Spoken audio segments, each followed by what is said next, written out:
Let's talk about the new sanctions to stop World War III. Talking about drafts. I don't think this is actually going to happen. I don't think there's going to be a World War III. But regardless. Yo, anybody, I'll pay you like $1,000. Break my leg. Break my leg. I don't want to get drafted. Relax. You know, get drafted. All right, let's take a look at that. We turn now to President Trump's threat of new sanctions against Russia as he prepares to head to the UK this week. ABC News senior White House correspondent Selena Wang is in Bedminster, New Jersey, with more on that. Selena, good morning. Hey, Whit, good morning. That's right. President Trump says he's ready to impose tough new sanctions on Russia, but it's a threat he's repeatedly made without following through. So the question is whether this time is any different as President Trump's patience with Putin wears thin.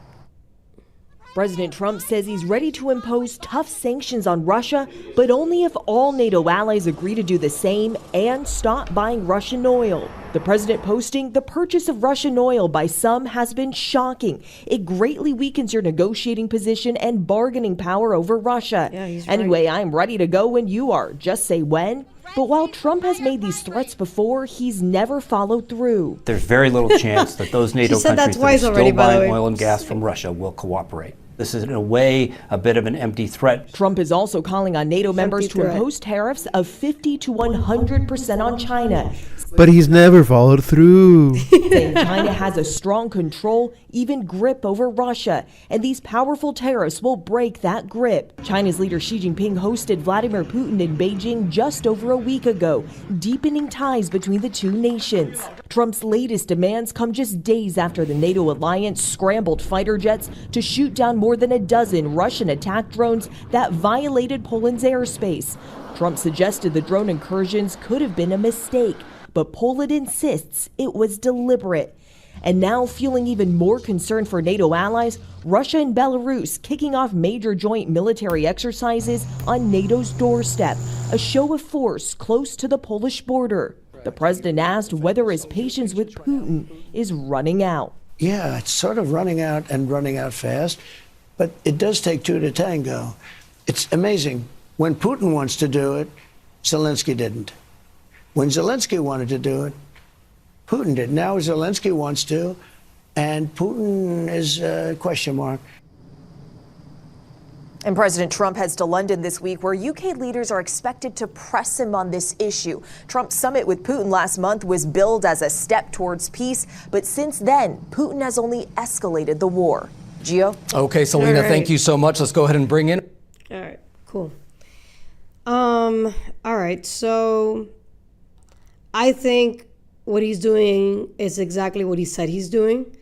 I don't know why people somehow analyze what he's doing as like, oh, he's doing this, but that's not really what's gonna happen. Like, yeah, because that's what he's doing. Like he's telling you, I want to do this for this to happen, and they're like, he wants to do this, but he's not gonna do that. Like, it's such a manipulation tactic. It's called a cat and mouse game. Yeah, instead of just saying, like, this is what he says he's going to do, and just leave it at that. That is what the president says he's going to do. Instead of, that is what the president says he's going to do, but he never does it. Like, dude, just how about be the media and stop, like, belittling the president and just allow him to do what he says he's going to do. Give him the time to do whatever he says, see what the results are, and then you react. Not before he hasn't done anything yet.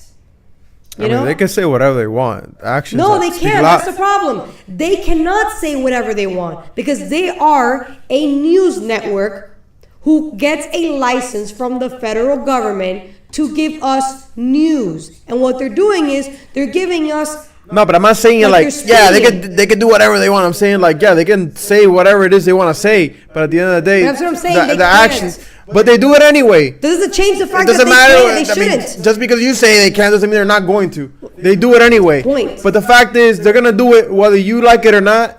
But what really matters is the actions and the results. There needs to be a law there needs to be a law, and I hope they make it the Charlie Kirk Act or something, to enforce news outlets to stop doing exactly what I just saw this news outlet do. What is this news outlet? GMA, I believe. GMA. No, it doesn't make that. Is it GMA? No. It says GMA. Oh, this is. Hold on. Oh, ABC. Okay. I don't know what GMA is because there was another thing that Okay. says GMA Yeah. on there. I don't know what that is. ABC News, all right? ABC News literally said, two times they said he never does anything that he says he's going to do. And then a third one by saying his everything he says is like empty promises. Instead of just reporting what's actually happening. That is your freaking job. It's my job to say whatever the hell I want. I'm an independent commentator. That is what I do. It's not their job to say whatever the hell they want. They're not a commentator. Fake They're news. a news outlet. News meaning it's supposed to be factual. There shouldn't be any spinning. There shouldn't be any emotional anything. Factual, meaning unbiased news. That's not what that was. And that's why there should be, and they probably will be, a Charlie Kirk Act. Maybe it'll be some other name, but Kirk Act, I don't know. Make it happen, Congress and Senate. Make it happen. But when it comes to World War III, I don't think it's going to happen.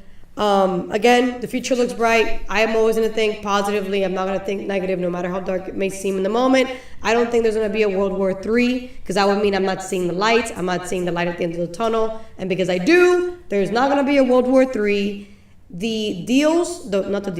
What he's doing is going to work, because he's pretty much telling NATO, I can put pressure on them and put heavy sanctions, but you need to stop buying from them in order for it to actually work.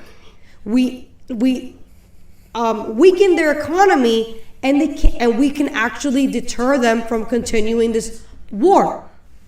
That is extremely diplomatic versus what we've done in the past, which is not do that, and we've actually escalated war. We don't want to escalate war. We want peace, right? So if we want peace, we don't want any more death. We don't want any more killing. We don't want innocent lives lost.